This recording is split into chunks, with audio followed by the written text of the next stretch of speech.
Testes, testes, testes. Testes, testes. 1, 2, 3. After this, I gotta go home. And then I'm gonna do Halloween stuff. Oh, yeah. Which was funny, because yesterday, my dad was like, you're running out of time. You're late. Not even October yet. I know, but he said that in front of my uncle, and my uncle was like, you saw the panic, because, like when you're in the hospital for a long time, you start to like, oh, God. lose track of days. Oh, but no. My dad was like, you're running out of time, and my uncle's like, wait, what day is it? He saw him like panic slightly. And he was like, no, it's only like... That is very morbidly sad and funny. But yeah, my dad came over on Thursday or Friday when I was at work. And I told Craven when I got home, I'm like, yeah, my dad says that we're running out of time. He's like, yeah, he said that the other day too. And I'm like, yeah, it's not even October yet. I hate Christmas creep as much as anybody, but I will admit I'm a little more okay with Halloween creep. Oh, Christmas has been doing it for so long. Yeah, I mean, honestly, yes. Welcome to Streaming Screams. I am Glenn. I am here with Jessica. Hello. And we're going to talk about some horror movies. Well, one in particular, since this is the third part of our spooky season super scary Screamtacular. Today we are going to be discussing 2022's Halloween Ends. You know what? Before I get into this, I did not want to know what Jessica thought about this movie until we got to this recording session. Because I don't believe you watched it until very recently, correct? No, this is my first time watching it. Well, I think it should be stated that I'm not a big fan of Halloween in general. The series. Yeah, like even the the holiday first one. is still the best. No, holiday. I love the holiday, but Yeah. the series. I mean, the first one's fine. It's just not like it's just never been as far as like classic slashers like my go-to. So, what did you think of Halloween Ends? I liked it. So in-depth analysis from Jess.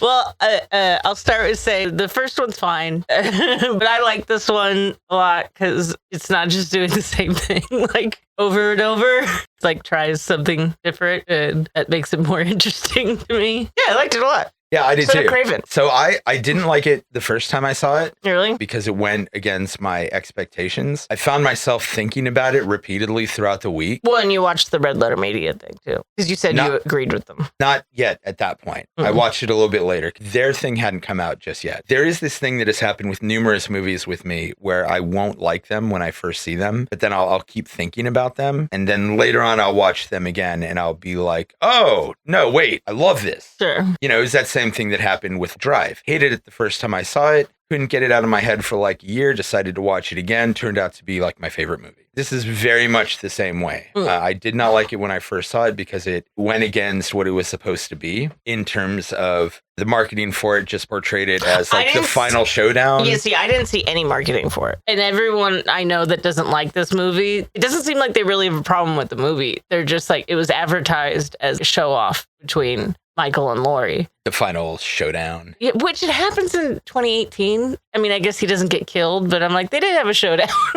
Yeah, and they'd never meet in Halloween Kills. So like, she has her final victory, even if he's not dead. Yeah, I never saw any of the advertisement about it. I don't watch like trailers or advertisements for stuff that I know I'm going to watch anyways. Yeah, I generally avoid them. I think they like nowadays they just spoil movies like majorly. There's no point in watching a horror movie if you've seen the trailers these days. Yeah, if I watch a trailer as soon as I'm interested, I stop watching. Same for me. And I knew I was going to watch this, and so I have to wonder if back in the day trailers were not made in trailer houses the way they are now. Do you ever watch old trailers? I do occasionally go back and watch old trailers, and they are a lot more vague. Some aren't. Well, some also still just tell you. To me, it True. just feels like studios don't like have faith in their movies. Well, they don't. And a big part of that is the people who make the decisions as studios aren't artists. Sure. They're not banking on the quality of the movie. They're banking on the quality of the advertising. Yeah. You can make the greatest movie in the world. They won't even watch it. All they'll want is a good trailer that's going to get butts in seats. Yeah. So, like they did a really good job with advertising Longlegs. The Longlegs advertising was amazing. And it was everywhere. And was Longlegs neon or was it A24? I think it's neon. Yeah. Neon. Although, to be fair, both Neon and A24 do great jobs with their advertising because they don't generally ruin the movie with it. It is neon. It is neon. Yeah, they do a really good job with their advertising. I am usually, for better or worse, surprised by what the movie actually is after I see it. I am looking at you, Titan. Oh, I never saw an advertisement for it. Oh, really? Yeah. Well, the trailer didn't emphasize particularly any idea. It was much more... Car fucking? Well, that is the main thing that you walked away with, was that somebody fucks a car and maybe gets pregnant by it. But really, the trailer for that was much more based on feel and just giving you a vibe. It's a weird-ass movie minus the car fucking. It is a weird-ass movie minus the car fucking. Very bizarre.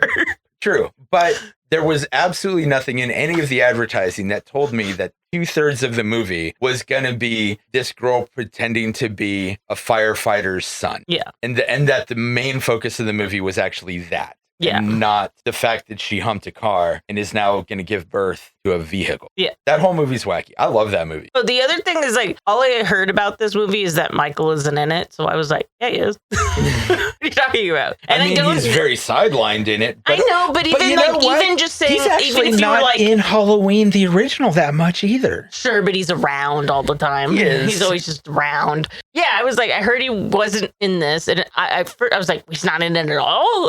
Like, and then I was like, oh, people must mean he's barely in it. And I'm like, that's not really true either.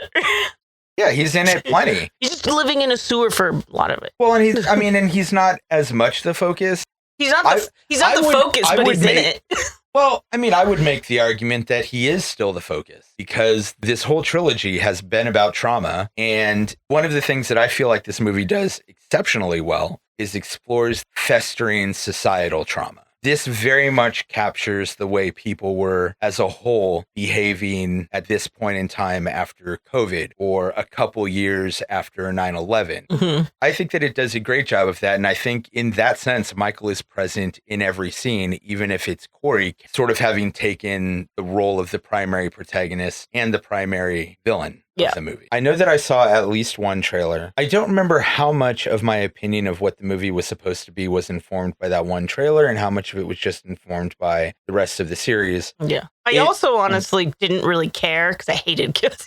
I mean, I was not looking forward to ends after kills. Yeah. I know we talked about this in the Halloween Kills portion of this whole session, but like, even for a series that is known for having shit sequels, that is probably the steepest drop off in quality between two movies of a series that I think I've ever seen. It's just like, what's the point of retconning everything if you're just gonna be like that? Because like they set up all these things in 2018. It's not that big a deal in the town. Murders happen places all the fucking time. It would be something that would still be brought up, but no, the whole town being traumatized is ridiculous. Yeah. And then it's just like, oh, it's supposed to be the same night and everyone's just hanging out together and then freaks out about it. And I'm like, I don't know. Yeah. It's like you just took everything that was good and subtle about 2018 and just went, you know what? Fuck that. I mean, to try to keep this fairly anonymized, but we come from an area where a fairly infamous serial killer did some activity. Many. There's one in particular that that I'm talking about. In particular, Zodiac? Again, anonymized. Well, you're going to cut that out, but is that what you're talking about? Yeah, I'm talking about the Zodiac. In particular, I think we've mentioned we're in the Bay Area. What was that? I think we've mentioned we're in the Bay Area. Well, we've mentioned that we're in the Bay Area, but I'm about to say something that pinpoints me as growing up in Benicia specifically. Oh, you talked about Benicia already. You know what? Okay, anyways. So I grew up in a small town where several infamous murders from a particular serial killer happened. A lot of his other murders happened in our general area. Yeah. The major impact of that is that there was a specific rundown shack where all the kids used to go and hang out and be like, this is where the killer lived. Yeah, so the believability when people aren't living in Michael's house is that that's a dare for kids to like go up to and like the kids are scared of it and stuff. It's urban legend type shit. Yeah, yeah. But the whole town being traumatized just is like... So it's an interesting pivot because, as you pointed out, they did set up this thing in 2018 where, like, no, the whole town isn't necessarily traumatized. There's a few people that are. Yeah. But overall, it's something that happened. And then in 2018, he comes back and the whole town fucking freaks out. And yes, I can see the whole town freaking out in the middle of a spree killing. Sure, but they're all just together already, like sulking over it. The fact that the nurse is even fucking there, who wasn't even in the town to begin with, and all that. Once again, Smith's Grove is 150 miles north of Haddonfield. But no reason for the nurse to ever set foot in Haddonfield. She didn't live there when she was working at Smith's Grove. She wouldn't have moved there after being this traumatized by the events that really were birthed in this town. Well, it makes it seem like every 40 years they like get together and be like, oh man. I mean, I think it would be every year. Well, that's what I'm saying. Well, I said every 40 years. I meant for 40 years. Every year they've been getting together and just being like, God, guys. Yeah, so going back to the original question, I would go so far as to say is I really love this movie. I think it's great. Yeah. So we'll get into more of our opinions of that in just a bit. But first, written by Paul Brad Logan, Chris Bernier, Danny McBride, David Gordon Green. Directed by David Gordon Green. This time around, we've got the villains with Rohan Campbell as Corey Cunningham, a young mechanic who accidentally killed a child he was babysitting. And though cleared of any charges, he is traumatized and outcast by the town, dealing with anger, resentment, and bullying wherever he goes. He has a brooding hatred for himself and others. In meeting Allison, he finds love, but he also meets Michael Myers, with whom he forms an instant bond of sorts, becoming the Shape's protege. And then we've got James Jude Courtney as Michael Myers / the Shape, the old boogeyman. He has been living in the sewer, eating rats, and without the care of an actual psychiatric hospital, time has finally kind of caught up with him, and he's become a bit of a frail, weak old man, and he makes his first real human connection with Corey, becoming his mentor. I do think that this is kind of funny, just the idea of like, because I do think the time jump is kind of weird, but I also don't think it would have been good for them to continue the same night, which was the original idea. But still, the time jump's weird. And I do find the idea funny that after everything that happened in the last two movies, it's like Mike Myers just crawls into the sewer. And then he just stays there. Well, they mention in Laurie's monologue at the beginning, she says that they immediately tore down the house.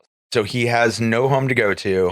I'm not saying it doesn't make sense or anything. I just think it's funny. It is, you know, the series as a whole has been a exploration of trauma and PTSD, and every movie has kind of tackled it from a different angle. If you're going to do societal trauma and generational trauma, which is the angle that they take here, you do got to remove it from the initial events a little bit. I do really love that angle, and even if I don't like the previous film, one thing that this trilogy does really well all the way through is each film does a great job of exploring its version of trauma and PTSD. And I think this one does a fantastic job. Back to the cast. We've got what's left of the family with Jamie Lee Curtis as Laurie Strode.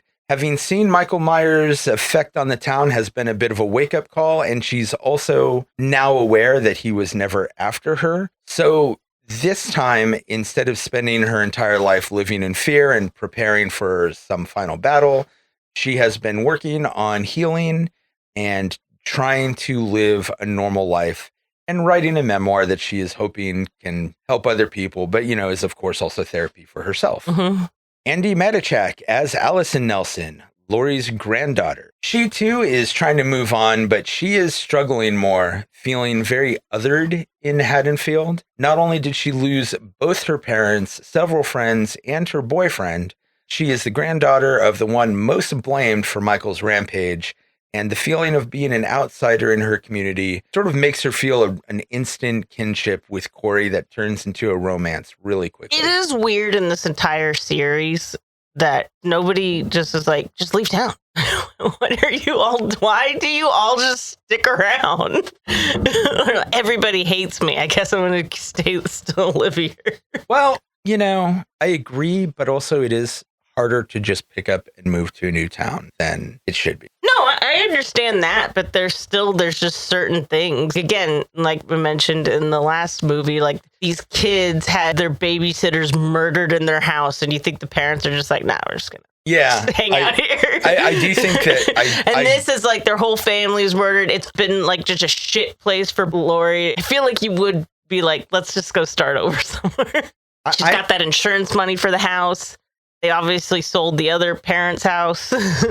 True, and that money should make things easier. But I've sort of tried to leave this area, and it's hard. But she doesn't have any friends and family holding back. That's what's holding like you back. Well, that, and I don't know where I would go to work and all that. And I think that's often a big thing. Just the economical realities of trying to start over somewhere. It's not like what She's a nurse. Go anywhere. True. I probably would have left this area if it wasn't for my mom and for you. Yeah. That's my point. They don't have friends and families. Yeah. I wonder, you and Craven want to just like move up to the Pacific Northwest with us? Or maybe to New England? Go somewhere that has fall. New England. Yeah. The Boston area, Massachusetts. I have no interest in living in Boston. Cambridge? I've thought about leaving, but I do like this area, unlike a lot of people. There's a lot that I like about this area. I do like the community. I like the art scene. I like the music scene a lot. I do have good friends and family here. I mostly don't like the weather. No, sure. And everything's very expensive. Everything's very expensive. Anyway, just speaking of moving, that's getting to the end of the movie. Well, no, I mean, just beforehand.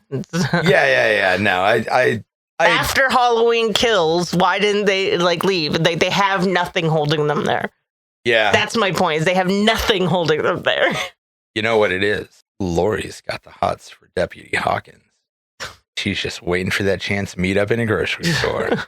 So we've got the Allen family with Jackson Goldberg as Jeremy Allen, the boy who Corey accidentally kills while babysitting. And let me tell you, that kid is a little shit. Yeah. Just an absolute little shit. We've got Candace Rose as Teresa Allen, Jeremy's mother. She harbors a deep resentment and hatred for Corey. We've got Jack William Marshall as Roger Allen, Jeremy's father. He is much more sympathetic towards Corey and does understand that the death was an accident. He knows his son was a little shit. Yeah. Yeah.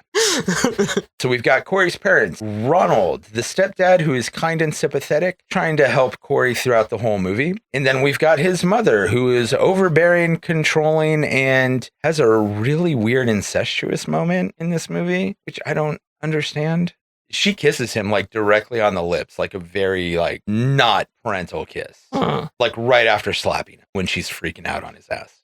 We've got the police, Will Patton as Deputy Frank Hawkins, the sheriff's deputy who arrested Michael following his initial killing spree in 1978, and in the events of the previous movie, started to rekindle or discover a bit of a romance with Lori. And then we've got Doug, Allison's ex, who is pretty much your typical asshole cop and asshole ex-boyfriend. Sure. Guy's a dirtbag. Then we've got the bullies, for which I just wrote the name Terry and nothing else. And then Terry's dad, I also wrote nothing about. And then we've got Kyle Richards as Lindsay Wallace, one of the children Lori babysat in 1978, who survived the encounter with Michael in 2018 and helped lead that stupid mob through all its stupid bullshit and did nothing of any use. Other supporting cast of note, we've got a cameo from Diana Prince, aka our girl Darcy the mail girl, as the radio receptionist who dies for some reason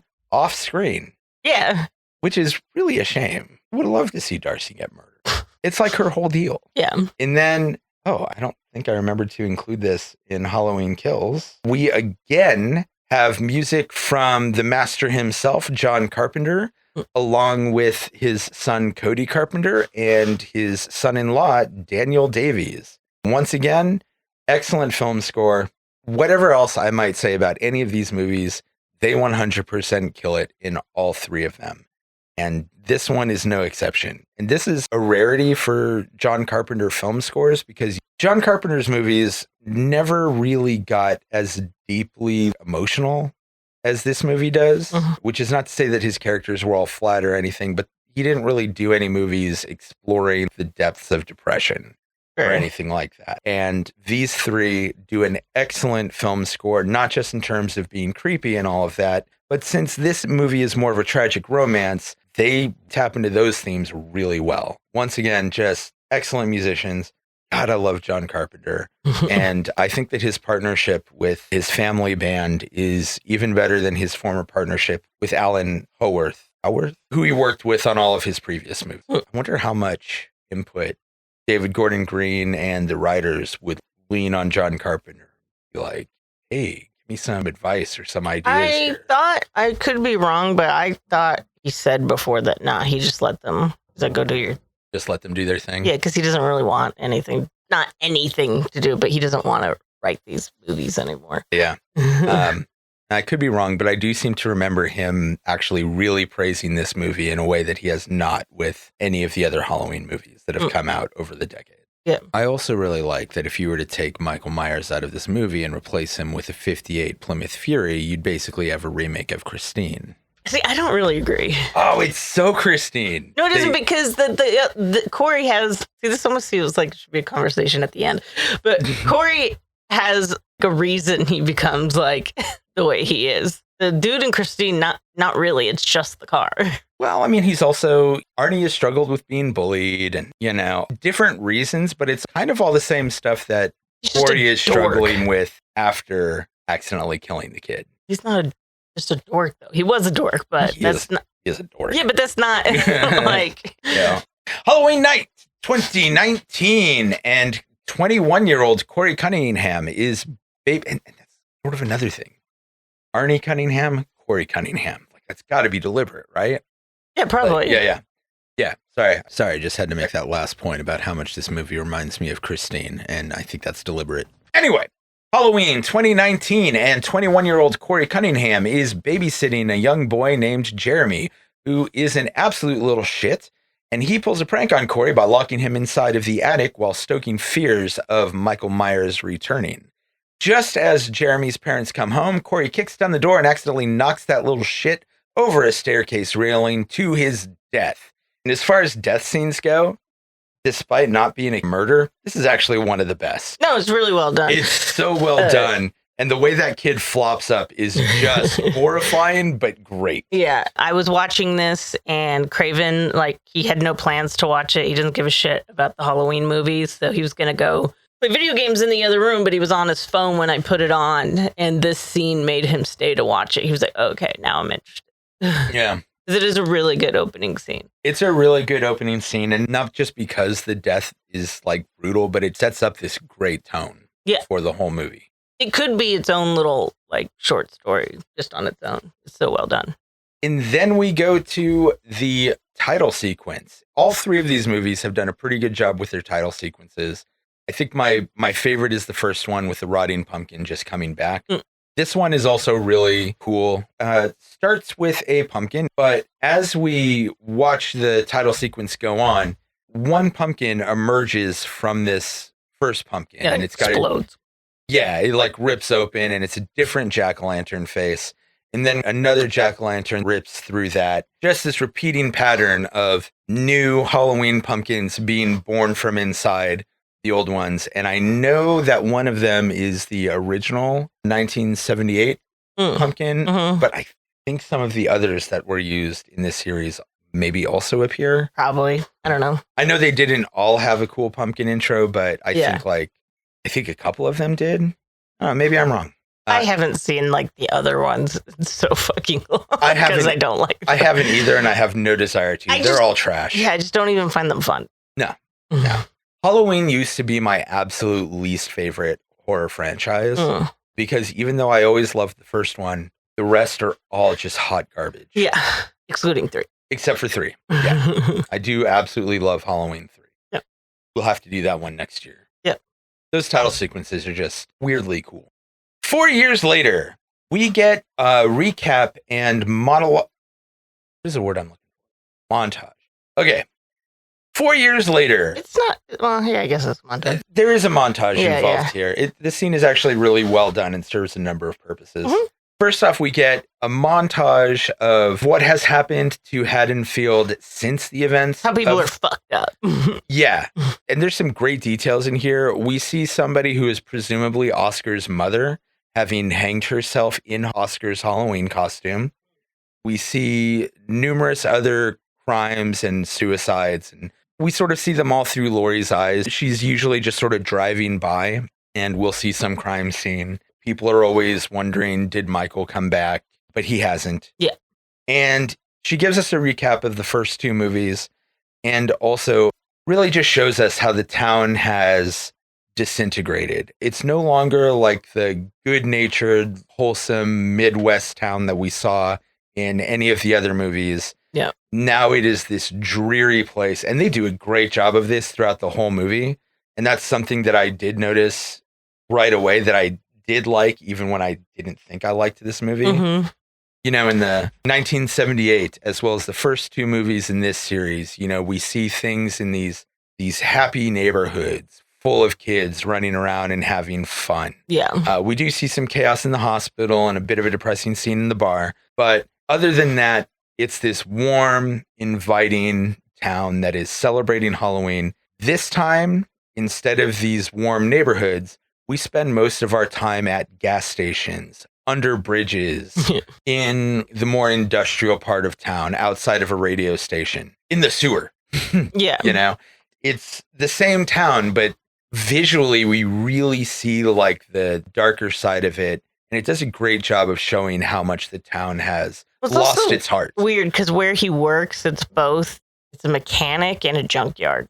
Isn't usually how that works. Scrapyard generally does have mechanics there because you have to pull the cars apart. I know, but and you have to sell the parts. Yeah, too. but they act like it's you go there to get your car fixed. Usually, it's not like a mechanic like that. You're pulling parts. So yes, there's someone there that can do stuff, but they're not taking in cars and fixing them usually. They take in cars and fix them? They imply that's what they do. Well, he tells Allison to bring her car in so he can look at it. The kids also bring their car there. Oh, I guess they do. Yeah. Basically, the town is falling to shit, becoming a darker, meaner place, which is interesting. I think I've told you, in my opinion, the town I grew up in, Benicia, has gotten a lot meaner since I've left. Someone recently was killed there. Oh, really? Mm-hmm. I mean, there's always been murders there. But sure, there's everywhere there is. But everywhere. This was downtown. Somebody got shot like at a place. Wow. What? Was it Bottom of the Filth? No, I don't think so, but I don't remember. Yeah, man, that's wild. I'll have to ask my mom about Either that. shooting or stabbing, but yeah. Well, I know, I think it was about 20 years ago, there was an incident where a guy that my brother and I went to school with hacked up his mom, stuffed her pieces in the trunk of her car. Mm-hmm. She was like a friend of my mom's. But yeah, I didn't know about, maybe mom did tell me about this. I'm not sure, but I just know that like, there's developed a real political divide in the town. Oh, really? Yeah. When I was growing up, it was a fairly politically benign and neutral town. You had plenty of queer people there. You would see rainbow flags everywhere. There were also a lot of witches in the town. Like you could go to various like herb stores run by Wiccan practitioners who would help you develop spell work and shit like that. And it was interesting. I have noticed in recent years going downtown a number of like, let's go Brandon signs. And I know that there was a guy who owned a restaurant called The Loft, which did not like that restaurant because they were really dicks to Katie one time that we went in there. Oh, really? Yeah. This is when Katie and I were first dating. You may vaguely remember this. There was a 4th of July where we went downtown and I got really fucking shit-faced and ordered a bunch of random shirts online. Wow, so not like you. I don't do that while I'm drunk that often anymore. But you know, we drank our way down to the pier to watch the fireworks, and then we were heading back up. She needed to stop. She needed to go to the bathroom and all that, so we stopped in this place, The Loft. And they were just so fucking rude to her and so fucking bitchy at her. I'm not even sure if there was like a bigotry thing there. Yeah. I think they were just mad because she was already drunk. Oh, maybe. Yeah. You know? But also, a lot of places don't like you using a bathroom if you're not. We ordered. Oh. I know that. So I did order us some food and got some water for her. And I think I might have had another beer, but I didn't get any more alcohol for her. But they were still just really like shitty to her. But anyway, during COVID, there was this big old thing where the owner absolutely forbade masks in the restaurant, including his staff. And if I remember correctly, he demanded that they not get vaccinated, which is fucking wild. And it became this whole thing that really like split the town. And then he started running for mayor. I don't think he made it.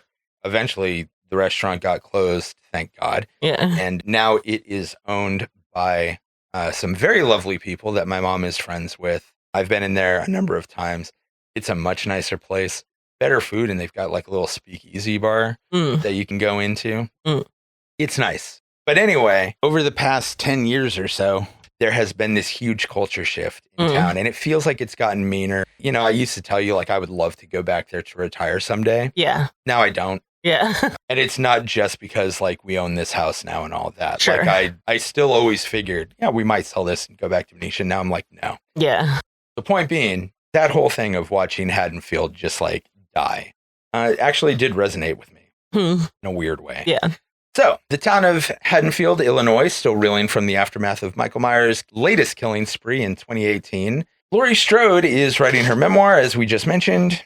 She has bought a new house. Allison is living with her and has since graduated high school, gone through nursing school, I assume, and become a nurse. Yep.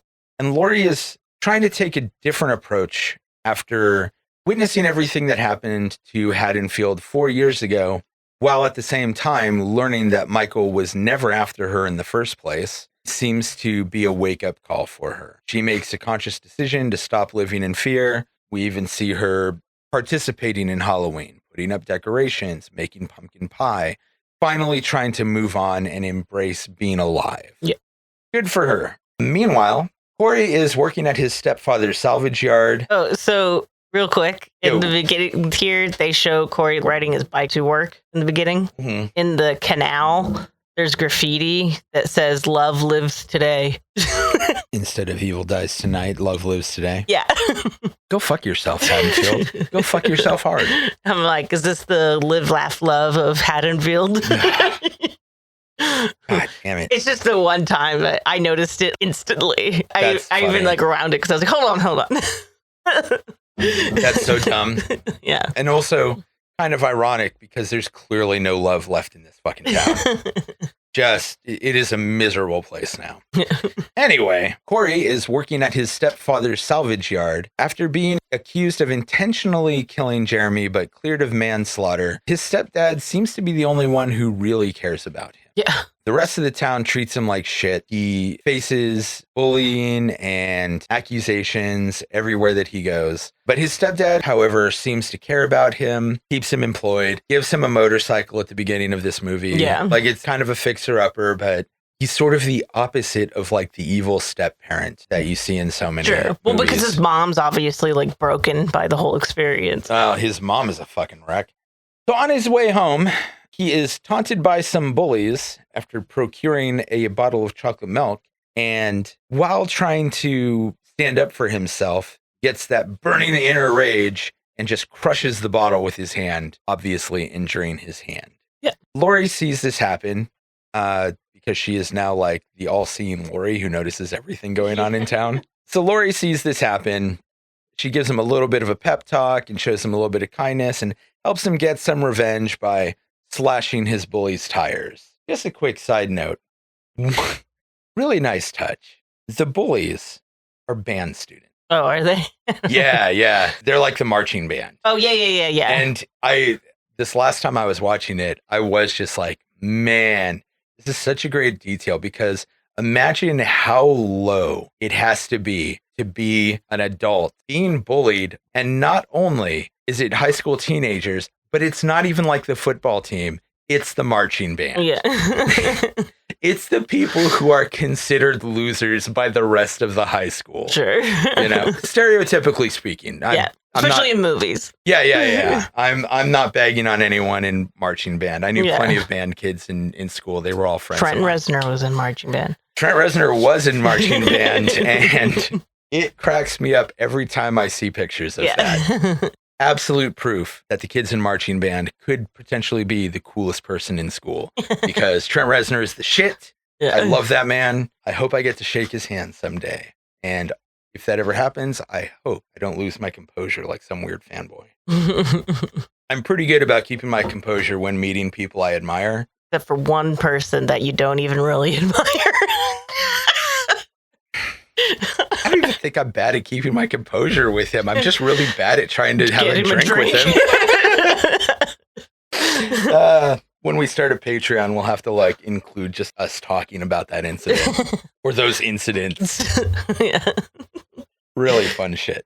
Maybe we can get him as a guest on the podcast. It might be fun. I love Trent Reznor. He's the reason I became a musician. Yeah. Honestly, I don't think I would be a weirdo if I met him. It would be really cool to shake his hand and just thank him for what his music has done for me. Yeah. Because it really did change my life in a substantial way. Being a musician has been a big part of my life. Yeah, marching band. And he was in marching band. Yeah. So yeah, Laurie brings him to the doctor's office where Allison is working. Allison's boss is a dick to her and kind of pushes the lines and the bounds of sexual harassment here, pointing out to Corey how cute Allison is and all that. Yeah, so weird.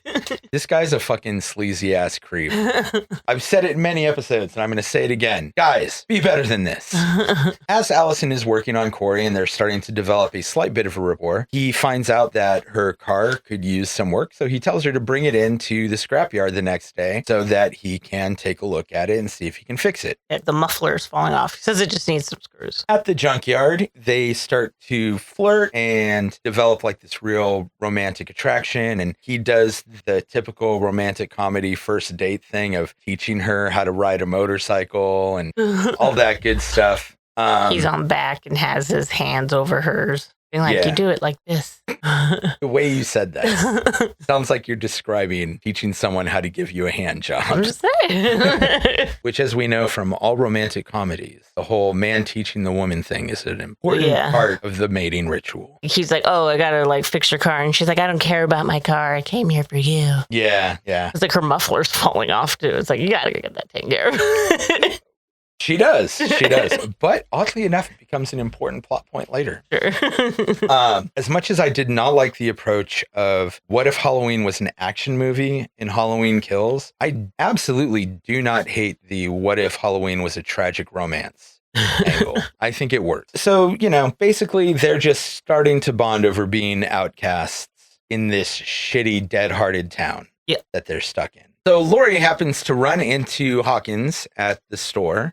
And they begin to flirt and catch up for a bit. I guess they haven't seen each other much since the hospital stay a few years ago. She mentions Corey, and Hawkins says that he's a good kid who had a tough break. After they do some flirting and spark up that romance again, she exits the store and is confronted by a woman who blames her for what happened to her sister and brother-in-law in Halloween Kills. Her sister really blames Laurie for this. Yeah, that everyone in the town blames Laurie. It just doesn't make sense to me. Like literally everybody when they run into her is like, "Wow, it was your boogeyman." It's like, what the fuck are you talking about? It is kind of how people are, though. They always need somebody to blame, you know? Yes. There does not have to be any logic behind it. And at least Laurie has a connection here. Go back and watch some of the reels about like what people were saying during Hurricane Katrina, and you'd think it was queer people's fault. I'm dead serious. Yeah. Every natural disaster that happens, you have religious people blaming queer folk. There's always got to be somebody to blame. Again, I think that this gets kind of into the political undertones of these movies. Mm-hmm. Honestly, I didn't notice until watching them for the podcast. I always noticed The Evil Dies Tonight reminded me of Lock Her Up. Yeah. But, as I think I mentioned while we were talking about the first movie, I view movies differently when I'm watching them for this. Mm-hmm. And did notice a lot more political undertones in all three of these. This is, I think, one of them, like our constant need to scapegoat. Sure. There's a terrorist attack and we invade two countries over it. Yeah. Somebody gets raped and immediately everybody's like, well, what did you do to tempt it? What were you wearing? Were you drinking? Yeah. There's something about the human condition that we just can't seem to wrap our heads around the fact some people are assholes and that their victims didn't do anything to deserve it. And that sometimes shitty things happen. You know why earthquakes happen? It's not because we started allowing gay marriage. It's because of tectonic plates. It's been a thing for fucking ever. So, go fuck yourselves. Go fuck yourselves. Okay. The whole thing. Anyway. Yeah. But it's like they reverse it. It's like, because Laurie's afraid that Michael's going to come after her and everyone's like, you're crazy. And then now everyone's like, God damn it, it's all your fault. Yeah. Whatever you want to say about any of these movies, one thing that David Gordon Green and Danny McBride and whoever they're working with do really well over and over again is these just this really good reversal of the fact that like Lori, everyone thought she was crazy for thinking Michael's coming back, and now everyone's like, no, it is your fault. Oh yeah. So Danny McBride and David Gordon Green do a really good job of just turning the tables over and over again and kind of showing the same thing from the other side. It's never distracting. It always seems good. Unlike... I was going to say in Kills. That's not true. Which one happens in Kills? Well, just what we were talking about in the beginning, how they made a big deal about how the town isn't all like fucked up. And then in Kills, they're all like, no, everyone is fucked up. Well, but they're fucked up from what's happening right now. No, because that's what I was saying earlier. We just talked about it. How they're all in a bar, like, commiserating. Even the fucking nurse is there. Yeah, but that's just like, what is this? That's not the whole town. That's just like 8 clowns, who can't get over it. I mean, at least they were the ones directly affected. The rest of the town still doesn't give a fuck. This is a pretty good reversal here, where now Lori is the one who's finally working to get over it. Nobody will let her. This is like this recurring theme in the movie, which we also see with like Corey and just chocolate milk. Like none of these characters that we're following are allowed to have anything nice. Yeah. Lori can't have her romance without somebody getting in her face about what Michael Myers did. There are numerous scenes where Corey is trying to pour himself some chocolate milk. He never gets to fucking drink it. He was pouring himself a glass of chocolate milk when the kid decided to fuck up his day in the first scene. Yeah. When the kids were bullying him, he had just opened up a bottle of chocolate milk, and that's what he smashes in his hand. Yeah. All this poor kid wants is some fucking chocolate milk. Simple things in life. It's the simple things in life, and they're denied for all of our main characters. And it's this great running theme that I think is easy to miss if you're just bitching that there's not enough Michael Myers in this movie. Yeah. Then Allison and Corey attend a Halloween party where Corey is finally able to like cut loose and have a little bit of fun in kind of a mirror of the grocery store scene before he is confronted by Jeremy's mother. He and Allison dance pretty wildly. He does.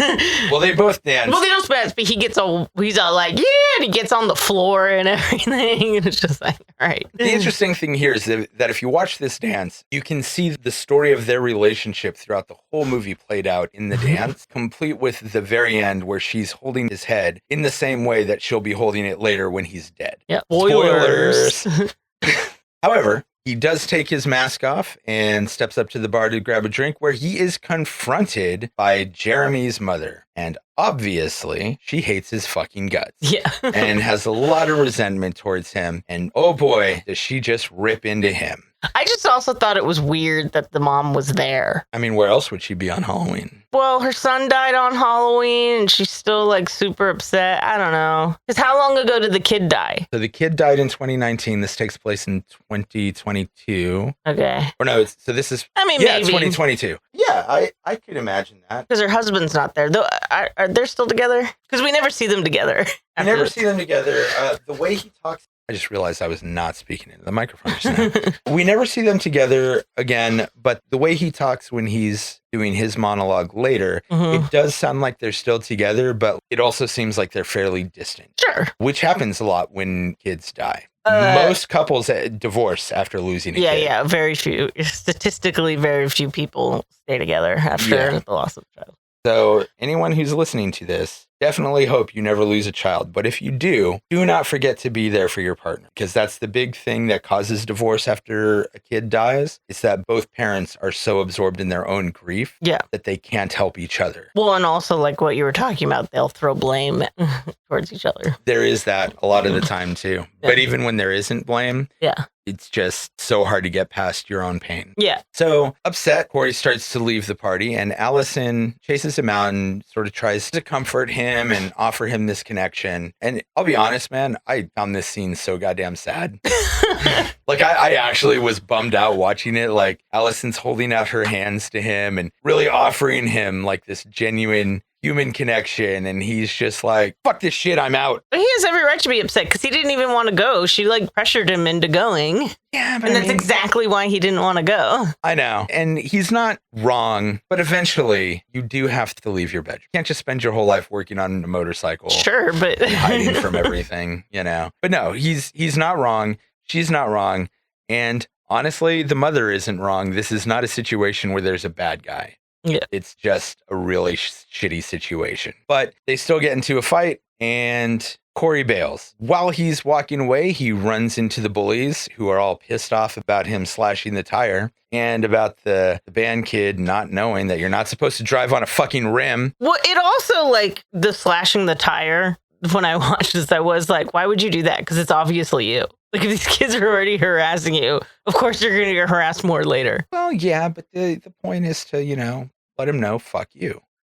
You know, there are some times where even though you know that it's not going to make things better, it does feel cathartic to tell somebody to eat shit. Yeah, I also think it's crazy. And to let them know that you're not going to take their shit, even though he is. And I don't think Lori really understood that that he wasn't going to find this as empowering as she hoped. Sure. I also just think it's crazy that a bunch of kids are harassing a full-grown adult that they think murdered a child.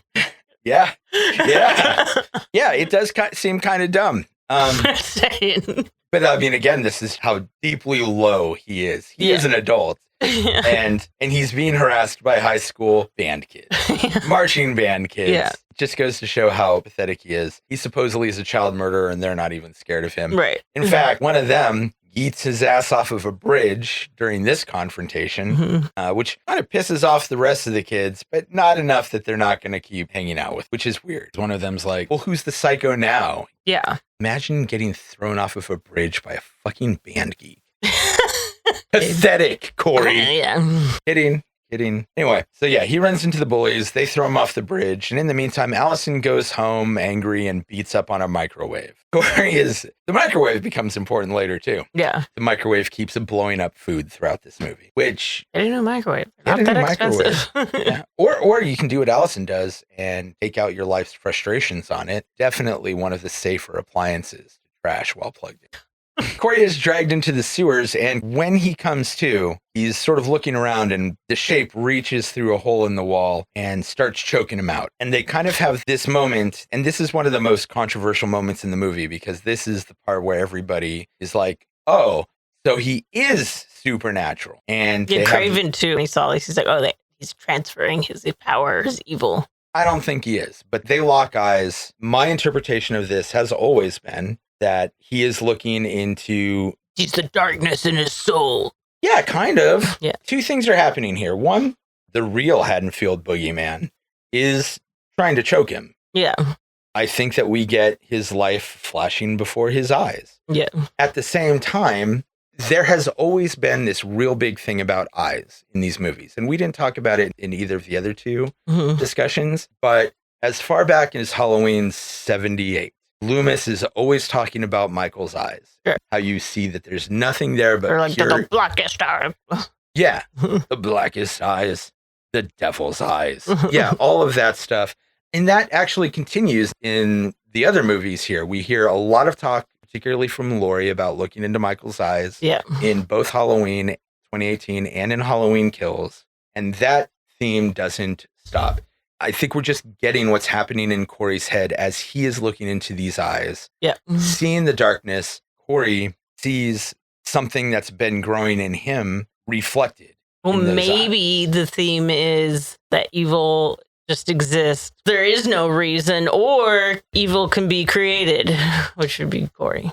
Yeah, not the transference of evil, but the spread of it. Yeah. We see this all the time in cults and modern politics, where people who feel disenfranchised and feel like they've been shit on and feel alone, isolated, they find somebody who seems to embody something that they are feeling deep inside or something that they want. They just surrender and take that on. And Corey feels helpless, and he wasn't a bad person before, but you can see this growing darkness in him as everything progresses. Yeah. Michael grabs him by the throat, and we see this montage of the events of Corey's life since that night. You could say that his life is flashing before his eyes. You could also say that he's feeling all of these things that he's felt for the last 4 years and realizing that the evil he sees in Michael's eyes has also been brewing in him because of how the town has treated him since this happened, as well as his own internal hatred and guilt. Yeah.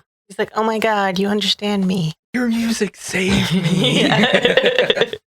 Anyways, there's also a thing where Michael supposedly lets him go, and maybe he does, or maybe it's just that Michael is too weak now. He's been living in a sewer for 4 years. He's been like subsisting on rats and maybe people. And later on in the movie, Corey's going to kick his ass pretty easily. He has become kind of a frail old man. So maybe choking somebody to death with one hand isn't exactly within his capabilities at the moment. He's still the Haddonfield boogeyman. He's still the shape, but he loosens his grip and Corey is able to get away and he isn't really chased. Yeah. Again, I don't think this is supernatural. But you can read it as supernatural. It's fine. You could, but I just know that seemed to piss a lot of people off. Yeah. They were like, well, I guess he's supernatural now. And I'm like, I don't think he is. And then again, reading interviews with David Gordon Green later, he is like, that is not supposed to be a literal psychic connection. Yeah, it but is also just supposed to be them kind of understanding that they have something in common. But artists are wrong about their own work all the fucking time.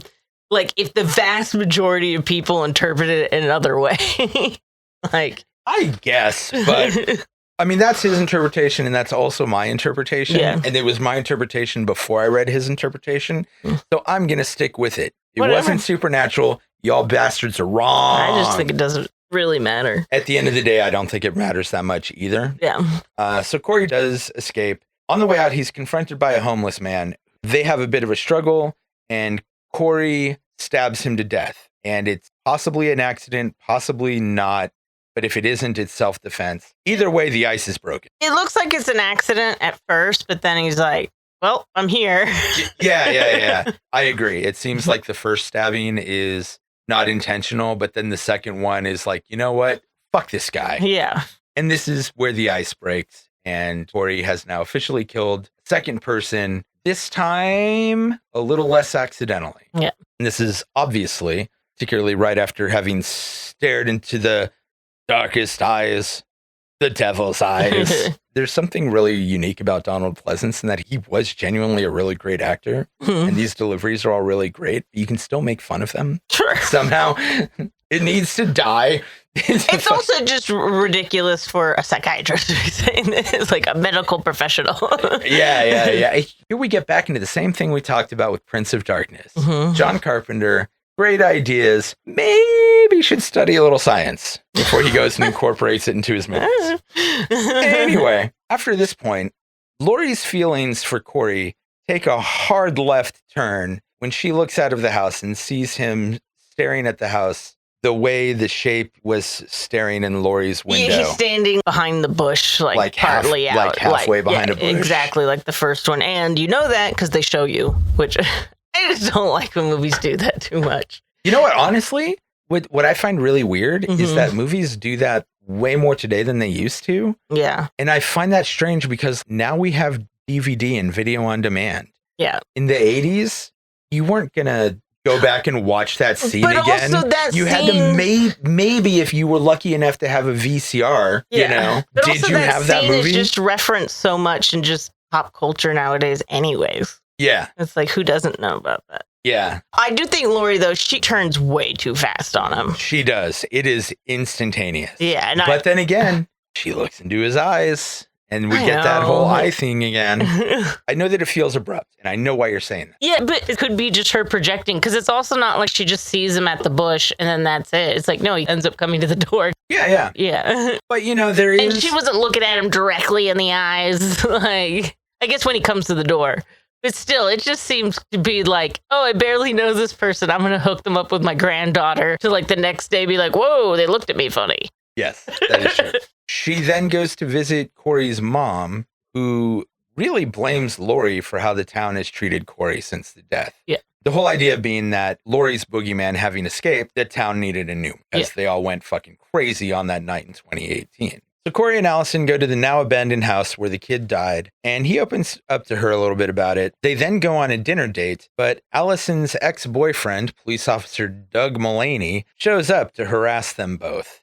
He kind of gets Corey to have a miniature outburst. And this is where we see that they're really starting to go down this dark path together. And they're talking about leaving the town, but they do it using language like, we're going to burn this whole place down. It's very teenager-y to me. Yes. Like, let's run away together. Yeah. Both of them are probably always going to be partly stuck in that late teens because that's when they both experience their big trauma. Sure.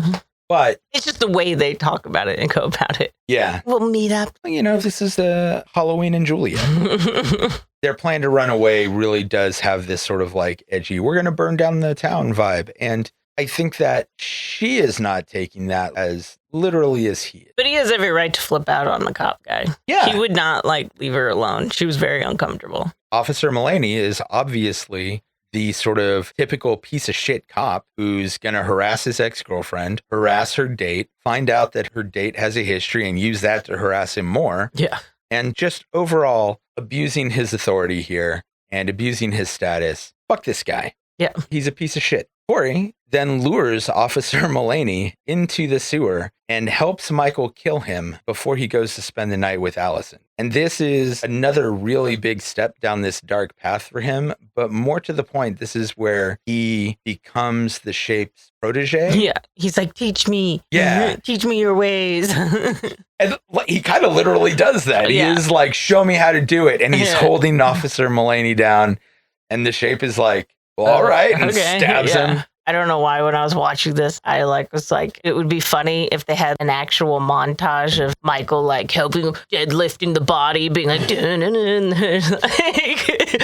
like, yes, must bulk up, gonna become Michael. And then, you know what I mean? They're like in the sewer, just like maybe it shows them like stopping for ice cream together, and you know, gonna kill some people. It's Halloween.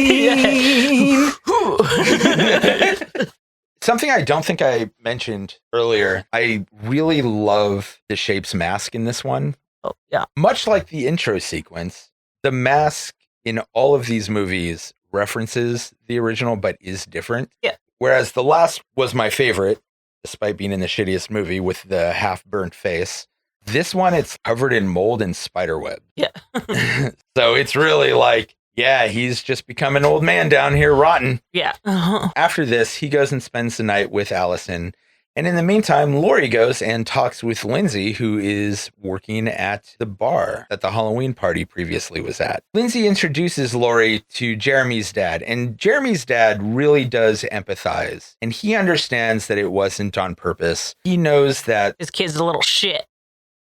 He did seem to be aware of that earlier in the movie. He's also aware that it was an accident, and Corey was not a bad person. Yeah. However, he does... But they would have proof that he was locked in there and that he had to kick the door open. Yeah, and I'm sure that that's why he was cleared of charges. But the parents' reactions are not necessarily rational. Yeah. The dad is trying his best, but the mom can't be. Sure. So I get it, you know. It was clearly an accident. The mom can't acknowledge that. The dad can. Yeah. But he does also relay a story of having recently run into Corey on the side of the road and how Corey just seems to be a completely different person now. Yeah. Not even different from the person who kicked that door open, but has really started walking down this dark path. You could see it in his eyes. Yeah. Again. Those black eyes. The blackest eyes. The devil's eyes. I wonder how many times we've done that. I don't know. The blackest eyes. The devil's eyes. Allison is passed over for a promotion at work that she was pretty sure she was getting in favor of a fellow nurse who is banging the doctor. The sleazy doctor we talked about earlier. Also, the fucking house he has for working at some small clinic, too. It wasn't even like a hospital or anything. Wasn't it the hospital? No, it's just a clinic. Because they even mentioned that she's like, you brought him here. It's out of the way. Right. It's just a clinic. And then he has this lavish house. Yeah, with this beautiful pool. Yeah. Which we find out because Corey then takes Michael there, and working together, they kill the shit out of both the doctor and the nurse. And Corey is doing it while wearing the cheap plastic scarecrow mask that Allison gave him. Yeah. When they went to the party. You know, honestly, there is something kind of creepy about that mask, too. Yeah, it's similar to the one Michael wears in the original movie. He wears a clown, but it's one of those plastic cutouts, and it has the big nose and stuff. Yeah. Kid Michael. Yes. Yeah. I think there's just something extra creepy about this cheap children's Halloween mask being worn by a grown adult who's stabbing this nurse in the neck with a corkscrew. Pretty great. But stupid to wear a mask that a bunch of, dozens of people have seen you in. Yeah, but, he's not thinking. Just saying. I don't think Corey... No, it's just the mask he has, but... Well, it's the mask he has, but I also think his logic is that he's either leaving town within the next couple days, or he's not getting out of this alive. Sure.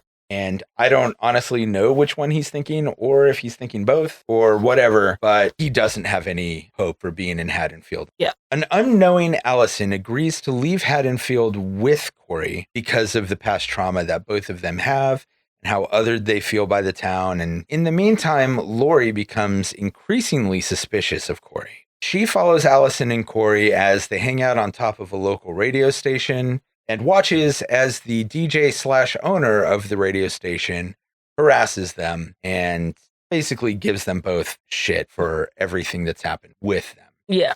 Corey goes home and his mom freaks the fuck out on him. She's awful. She is awful. She's clearly broken from all the shit that's happened. Clearly, but Jesus Christ. She slaps him in the face for having the gall to be out with a girl. Yeah. And then she kisses him in a very incestuous way. This whole scene is really uncomfortable. And she demands that he leave the house. Yeah. It's a whole thing. Again, we get the stepfather who is really probably one of the best characters in the movie in terms of having a decent heart. I guess, but he also just puts up with this shit. I mean, yes, he's probably also a little worn down, but he sees what's happening and his response to this is just, man, I hope you find love. Yeah. If I were him, I don't know that I would know what to do. Yeah. Got the whole town fucking with your stepkid. Your wife has gone batshit. I would tell him to leave. Yeah, probably. He doesn't have a record. No. If he goes somewhere they don't know him, that wouldn't show up. Yeah, that is true. I probably would tell him to leave. He's probably not rolling in cash working at the scrapyard. Sure. But I'd probably give him some money and be like, you know what, man, go start over. Yeah.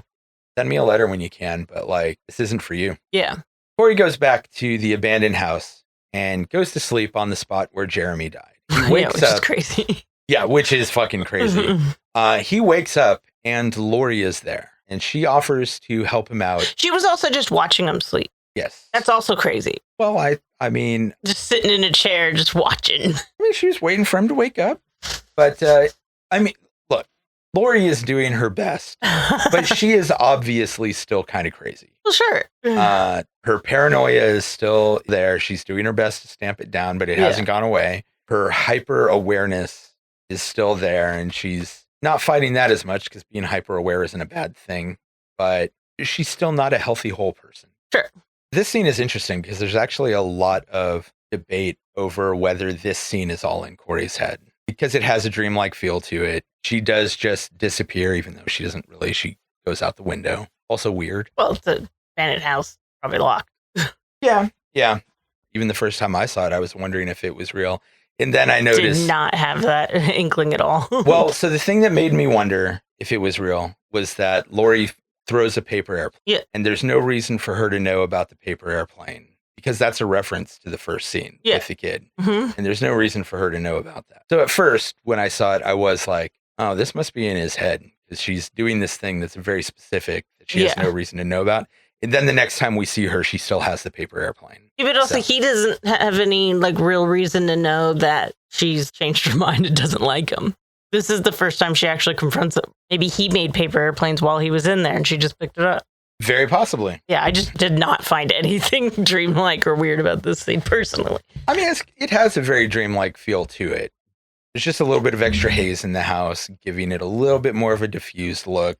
The way their conversation plays out, it kind of seems like they both know more about the other person than they really should at this point in their relationship. But again, I think it's supposed to be dreamy and maybe kind of confusing, but I don't think that it's supposed to be ambiguous because, again, she has the paper airplane in the next scene in which he is not involved. So after finding him sleeping on this spot, she offers to help him on the condition that he stays away from Allison. Corey, of course, is not into that idea. He retorts by blaming her for the events that have occurred in Haddonfield since the initial rampage. And he says that if he can't have Allison, no one can. Yeah. If you ever hear yourself saying that, A very red flag. maybe take a step back and look at your own problem. They also haven't known each other long enough to be that. I mean, I guess, yeah, just everything else that's attached too fast, but Yeah. crazy, buddy. I think you and I both know how this is a little bit. When you feel like you're sort of the odd person out, and you find yourself around other people who feel like they're the odd person out, you can form a pretty instantaneous connection. And it can be kind of a bullshit one based on irrational emotions. But I think that that's a big part of this dynamic is all three of these people are outcasts and freaks of the town in their own way. And they get way too familiar, way too fast. And it bites Lori in the ass because she's like, hey, come bang my granddaughter. And then she's like, oh, wait, that wasn't a great idea. And in the meantime, he and Allison meet and they're like, hey, want to be in love? Have ourselves a little Romeo and Juliet sesh going on here. And that's also not a great idea. Other than the scene at the beginning, this whole movie takes place over like, what, a week? Yeah, probably. There's some real Romeo and Juliet shit going on here. We're going to have a relationship. We're going to fall desperately in love in way too short of amount of time. And everyone's going to pay a goddamn price for it. Yeah. October 31st, Corey returns to the sewers and successfully beats up Michael and takes his mask. Meanwhile, Lori and Allison argue because Allison is planning to leave. She's packing up her shit, so it's like obvious what's going on. Yeah, she's heading out. This is when Lori does have the airplane in her hand, so if there was any doubt, that one scene did happen. But they get into a fight, and Allison also blames Lori for Michael's actions, really unfairly, because she was there for a lot. Yeah. You know, that night, Corey goes on his own rampage. He lures the bullies to the salvage yard and murders all of them. In the process, he also accidentally ends up killing his stepfather. He then goes on to murder his mother and goes on to kill the DJ who gave them shit earlier. He also murders Darcy the male girl, our girl, and my least favorite part of this whole movie. He murders her off screen. Yeah. She's on screen for like 10 seconds. Something like that. Seconds. Like it's really a cameo. Yeah. But no, we had to rewind it because Craven was like, wait a minute, was that? Yeah. It's very quick. But I will say, as far as murder scenes go, this whole rampage that he goes on in the scrapyard is really good. Yeah. He stomps one of the girls' head in after trapping her under a fence. I think it's the main bully. He takes a blowtorch to his face. Yeah. Which is just, brutal looking. I feel like this is the moment where they were like, okay, we've taken Halloween and we've played it as a pretty straight tragic romance up to this point. Let's give the fans a little bit of bloodlust. Let's get rid of these shitty little kids. Yeah, fuck these band kids, man. They deserve it. This scene is brutal and pretty great. I am also going to mention again, though, this is one of those scenes that really brings me back to Christine, personally. We then go back to the Strode house. Lori pulls a rope-a-dope on Corey, similar to the one that Karen pulled on Michael in 2018, and lures Corey to her by pretending to kill herself. When Corey shows up with his guard down, she shoots him and he falls down the stairs. However, Corey is not going to let Lori win this one because apparently the only thing that matters to him more than his love for Allison is his newfound hatred of Lori. So he stabs himself in the neck and frames Lori for his death as Allison arrives, who sees Lori holding a knife. Okay. Very fear. It is. You know, Mark Wahlberg.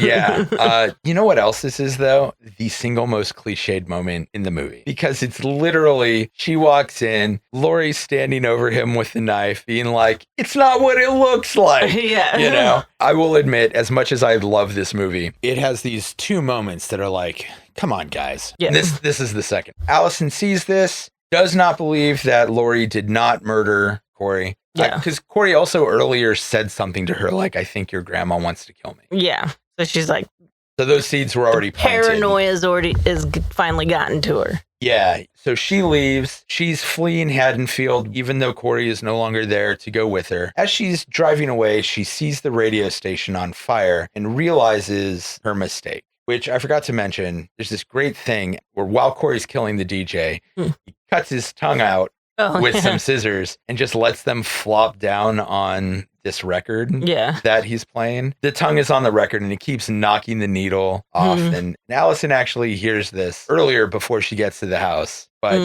she's just like, that's well, weird. I don't know what's going on with that. Yeah.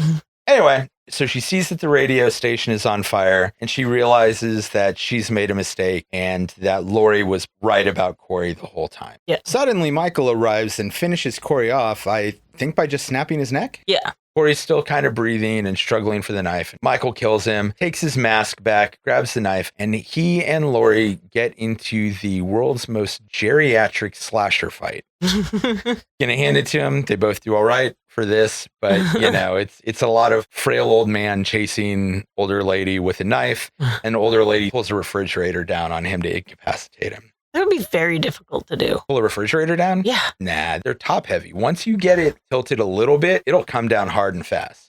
Laurie is managing to pin Michael to a table, and Michael's starting to choke her out, and it kind of looks like they're going to go out together, but Allison arrives just in the nick of time to snap Michael's arm really brutally, help Laurie subdue him, and they finally kill him. And this is sort of another interesting thing where after this fight, usually when you have the final showdown in a slasher movie, there's like the quippy one-liner that only shows up in action movies outside of this final showdown, you know? Yeah. And there's always that stab and then that moment of finally it's over. And then sometimes the killer gets up and you got to stab him again. Yeah. But in this case, it's a weirdly tender scene. Laurie grabs his hand almost affectionately and gently slits his veins open. She slits his throat and she talks a little bit of shit while she's doing it, but it's not like a quippy one-liner. Sure. And there really is, in this one moment, almost a tender touch in the way their hands meet. At this point, the sheriff, who for some reason has been absent this whole time, the cops come, the sheriff arrives, and they're all like, well, what are we, thank God he's dead. Yeah. But Allison points out, he's not dead enough, which I love this line. Outside of the context, it sounds really cheesy and dumb. In the context, because his effect is still being felt all over the town. Sure. And the whole town needs to know that he's dead. Yeah. And it needs to be more than just like a clipping in the newspaper. They got to see it. Yeah. So they strap him to the top of a car. The police set up an escort. One of the cops tries to protest and is like, this isn't how we do things. And this is when no nonsense Sheriff Baker, who has been, again, despite being kind of cool, functionally useless throughout this whole trilogy. That's when he shows up and he's like, this is how we do it tonight. Or something like that. And so they get like a motorcade going through the whole town. Yeah, how does the whole town show up? At this point, we don't really hear much of anything except for the dramatic music. So I'm guessing there's loudspeakers. It's like everyone in town has a scanner. I'm guessing they're just using cop loudspeakers and being like, come out, we've got the boogeyman, blah, blah, blah. But yeah, and there is this kind of cool moment in this funeral procession where all of the characters from the other movies, the ones who have survived, come out and we spend a moment with them before they all take Michael up to the salvage yard and huck his ass into a giant... it's one of those things that can grind anything. I don't know what they're called. like a trash. It's not just a trash. It's like industrial, but... Yeah, it's like an industrial disposal thing. But yeah, you can put a car into it and it will shred the car. They throw his body in there, so there's definitely no more Michael. Laurie gets to have her last triumphant moment finally, and the town finally gets to start presumably moving on. Oh, I have it written here. Industrial shredder. That's just what it's called? That's it? It's just an industrial shredder. In the days following this, Allison and Laurie reconcile, but Allison does decide to leave Haddonfield because this really is no place for her. She should have done this a long time ago. Especially after Kills, because clearly, have money. They bought a house, and probably the daughter got money from selling her parents' house. And probably then Laurie also probably from got some insurance. health insurance. Well, life insurance. But from Laurie her mom probably dying. got insurance for the fire burning it. Oh, probably not, because she burnt it down herself. And there's lots of evidence of that. But either way, they clearly have money. They should have left a long time ago. They have nothing connecting them to the town anymore. And everyone hates them. Just leave. But Laurie stays. Yeah. Allison leaves, and that's her ending. She finally leaves the town behind, while Laurie finishes her memoir and rediscovers her romance with Deputy Hawkins. I know we only briefly touched on him earlier, but he's not like in it a ton. Because he's not in a lot of this movie, but they do talk about him wanting to take her to Japan so they see like the cherry blossoms and all of that. And yeah, the movie basically ends. They are sitting on a stoop, rediscovering their romance. And then we get the final sequence of the whole timeline, which mimics the final sequence of the first movie. We see these shots of all of the important locations in the movie one after the other. But unlike the first movie, where there's a sense of dread and you hear the shape breathing, this time it's all brightly lit. You hear the birds chirping and you know that peace has finally come. Then we get the very last shot of Laurie's living room where Michael's mask is sitting on her coffee table. From there, and wasn't he wearing it when they put him in the thing? Nah, she took it off of him before she started slitting his wrists. Oh, that is true, yeah. So we have that last shot, and then we cut to credits with Blue Oyster Cult playing Don't Fear the Reaper, which was a song featured in the very first movie back in 1978. I don't know, man. There's something about that transition to those credits with Don't Fear the Reaper that I really do love. Yeah. It's such a good... So that song is so overplayed in movies. Go fuck yourself. That song is great. It's fine, but it's just like, it's in movies all the fucking time. No, I love that song. I can see you saying that, but it really is just one of those kind of perfect songs for what it's used for. Right. Even if it does get overused. I don't think we mentioned this when we talked about the title sequence earlier, but they do kind of signal right away that this movie is going to be different. Not just with the first scene being about this random kid that we've never met before. Yeah. But with the Halloween 3 font being used for all of the titles. Yeah. That's the end of that movie. Yeah. I do think the ending's kind of rushed because the fight with Michael is very fast. But, you know, they're old. They're decrepit. I guess, yeah. I absolutely understand that criticism. I always feel the same way when I watch it. I do wish they had led up to this one part a little bit better. Yeah. And maybe had Michael be a bigger part of at least the last 10 minutes. Or even showing him following Corey or something there. Yeah. I do feel like that part is a bit abrupt. Probably the least well-written part of the movie. Yeah. But I'm still okay with it because at the end of the day, this movie was not about Michael Myers as much as it was about his effect on the town being embodied by Corey Cunningham. Terrible babysitter. Even before knocking that kid off, he did sort of break every rule that the parents set for him. Like what? Like watching a movie and staying up late? That's what babysitters are supposed to do. Well, specifically, don't let him watch scary movies. Yeah. Don't stay up past this time. Doesn't make you a bad babysitter. Don't let him eat junk food and shit. That means you're a cool babysitter. I know. My favorite babysitters always let me stay up watching horror movies. Is there anything that you wanted to add about this movie? I like it. It's not a huge Halloween fan. I think it's good. I ended up loving this movie. I wouldn't say that it's my favorite of the trilogy because I love 2018 so much. Sure. But for what it is. Like I said, you could just watch 2018 and that's fine on its own as a sequel. Yeah. Yeah. For what this movie is, I think it nails everything just about. You could make some argument about the ending. But honestly, even I wouldn't. You kind of have to have that final showdown and you have to have Michael Myers die. It's just a little rushed. The ending is rushed, but overall, I think it's good. I actually do think it's one of the highlights of the series overall. Yeah. I mean, that's not saying much because a lot of the movies really suck. I mean, yes, a lot of the Halloween movies are trash. But I would go so far as to say that I love it. I think it's great. Yeah. A little bit annoying that if I want to watch the whole timeline, I have to get through kills to get to watch this one. But whatever. I don't think this movie deserves any of the hate that it gets, and I think that people need to learn to be okay with entertainment and doing something different once in a while. Like I said, as far as I can tell from like horror groups I'm in, it's mainly because of the advertising. Partially that, but also there are just a lot of people who are like, why isn't Michael in the whole thing? You're not wrong, but there is also just people go into a Halloween movie and they just want to see Michael cut up a bunch of horny teenagers. Yeah. And I kind of understand that, but this is what, the 14th Halloween movie? I've seen that movie. I've seen that movie a million times. And most of the time, it's really bad. Yeah. You know, I am perfectly happy to watch something different happen. So, No, I think it was a good change. I liked it. I agree. Who would you recommend this movie for? Halloween fans. I mean, if you like Halloween. Really? Because they seem to be the ones that really hate it. I mean, but you can't recommend it to anyone else. I If you know. haven't watched the Halloween movies, then you have no connection to this. My recommendation is if you are okay with a movie doing something different, if you don't need everything to be formulaic, if you're not a fucking Star Wars type of fan, because they always want everything to just adhere to the formula. The problem with fans, they all just want everything to be formulaic. I don't know. All those other Star Wars movies sucked. Well, no, I mean, most of them are pretty bad.